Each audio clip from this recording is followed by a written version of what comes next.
സ്മൃതി പരുത്തിക്കാടിന്റെയൊക്കെ ഒരു അവസ്ഥ നോക്കണേ. ഇന്നലെ വരെ കേരളത്തിൽ മാത്രം ലോഡ് ഷെഡിംഗ് ആണ്, പവർ കട്ടാണെന്നൊക്കെ വലിയ ചർച്ച നടത്തിയതിനു ശേഷം ഇന്നിപ്പോ അവരുടെ മധുര മനോജ്ഞ രാജസ്ഥാൻ ഉൾപ്പെടെയുള്ള പല പ്രദേശങ്ങളിലെയും വൈദ്യുതിയുടെ അവസ്ഥ എന്താണെന്ന് വായിക്കുന്നു ശ്രദ്ധിച്ചേ. ചൂട് കനത്തതോടെ പല ഉത്തരേന്ത്യൻ സംസ്ഥാനങ്ങളിലും മണിക്കൂറുകളോളമാണ് ലോഡ് ഷെഡിംഗ് നടക്കുന്നത്. രാജസ്ഥാനിൽ 6 മണിക്കൂറും പഞ്ചാബിൽ 8 മുതൽ 10 മണിക്കൂർ വരെയൊക്കെയാണ് വൈദ്യുതി മുടങ്ങിയത്. 2 മാസത്തെ കണക്കുകൾ പ്രകാരം ഏറ്റവും കൂടുതൽ പവർ കട്ട് ഏർപ്പെടുത്തിയത് ഉത്തർപ്രദേശിലാണ്. ഹരിയാനയിലും സ്ഥിതി വ്യത്യസ്തമല്ല. 6-7 മണിക്കൂർ പവർ കട്ടോ? കേരളത്തിൽ ചിലയിടങ്ങളിൽ 15 മിനിറ്റ് ഉണ്ടായപ്പോൾ എന്തോ ആയിരുന്നു ഇവിടുത്തെ KSEBക്കാർക്കും ഈ നാട്ടിലുള്ള ബാക്കിയുള്ളവർക്കെല്ലാം പ്രത്യേക ക്ലാസ് എടുപ്പ്. ഒന്ന് വണ്ടിയും പിടിച്ച് നേരെ രാജസ്ഥാനിലോ അല്ലെങ്കിൽ ഹരിയാനയിലോ അല്ലെങ്കിൽ UP ഉൾപ്പെടെയുള്ള പ്രദേശങ്ങളിൽ പോയി ഒന്ന് അവിടുത്തെ സർക്കാരിനും അവിടുത്തെ KSEBക്കാർക്കും ഒരു ക്ലാസ് എടുത്തൂടെ എന്ന് നാട്ടുകാർക്ക് ചോദിക്കാൻ പറ്റുന്ന ഒരു സാഹചര്യമാണ്. കേരളത്തിൽ വൈദ്യുതി ഉപഭോഗം സർവകാല റെക്കോർഡിലാണ്.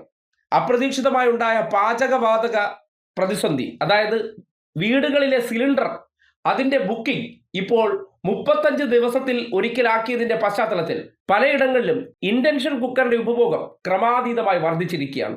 ഇതും പോരാഞ്ഞിട്ട് ഇലക്ട്രിക് വാഹനങ്ങളായതിന്റെ പശ്ചാത്തലത്തിൽ അതിന്റെ ചാർജിങ്ങുകൾ പോരാത്തതിന് വേനലായതുകൊണ്ടും ചൂട് കൂടിയതുകൊണ്ടും ഫുൾ ടൈം വൈദ്യുതിയുടെ ഉപഭോഗം വർദ്ധിച്ചതിന്റെ അടിസ്ഥാനത്തിൽ ചിലയിടങ്ങളിൽ പീക്ക് ടൈമിൽ ഓവർലോഡ് ആകുമ്പോൾ ഓട്ടോമാറ്റിക് ആയിട്ട് 15 മിനിറ്റത്തേക്ക് പവർ ഫെയിലിയർ വരുന്നുണ്ട്.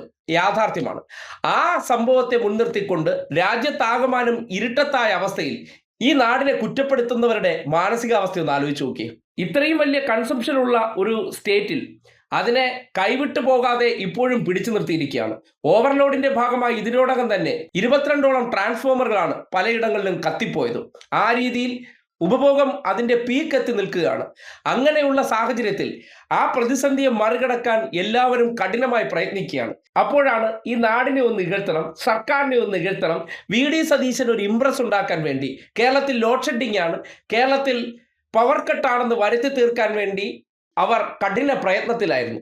എന്നിട്ടാണിപ്പോൾ 10 വർഷം പൂർത്തിയാക്കിയ ഈ നാടിന്റെ വൈദ്യുതിയുടെ ചില ക്രമീകരണത്തിന്റെ അവസ്ഥയും അതിനപ്പുറത്തേക്ക് രാജ്യത്താകമാനം എങ്ങനെയാണ് പവർ കട്ടും ലോഡ് ഷെഡിംഗ് നടപ്പാക്കുന്നു എന്ന റിയാലിറ്റി ജനം തിരിച്ചറിയേണ്ടതാണ്. എന്നിട്ട് വിലയിരുത്താം. ഇത്രയും വലിയ പ്രതിസന്ധി, അതും വീടുകളിൽ ഗ്യാസ് എത്താത്ത പ്രതിസന്ധി വന്നപ്പോൾ ഹോട്ടലുകൾ ഉൾപ്പെടെയുള്ള എല്ലായിടങ്ങളിലും ഇൻഡക്ഷൻ കുക്കർ വെച്ച് വൈദ്യുതി ഉപയോഗപ്പെടുത്തുമ്പോൾ ഇങ്ങനെ ഒരു വൈദ്യുതി ഉപഭോഗം കേരളത്തിൽ ഇതാ വരാൻ പോകുന്നു എന്ന് മുൻകൂട്ടി കേരളത്തിലുള്ള മന്ത്രിമാർക്കോ അല്ലെങ്കിൽ KSEBക്കോ മുൻകൂട്ടി കാണാൻ കഴിഞ്ഞില്ല. അതിനനുസരിച്ച് ഇടപെടാൻ കഴിഞ്ഞില്ല എന്ന രീതിയിൽ വിടുവായത്തരം അടിച്ചുകൊണ്ടിരിക്കുന്നു എന്ന് നാട്ടുകാർ മനസ്സിലാക്കുക.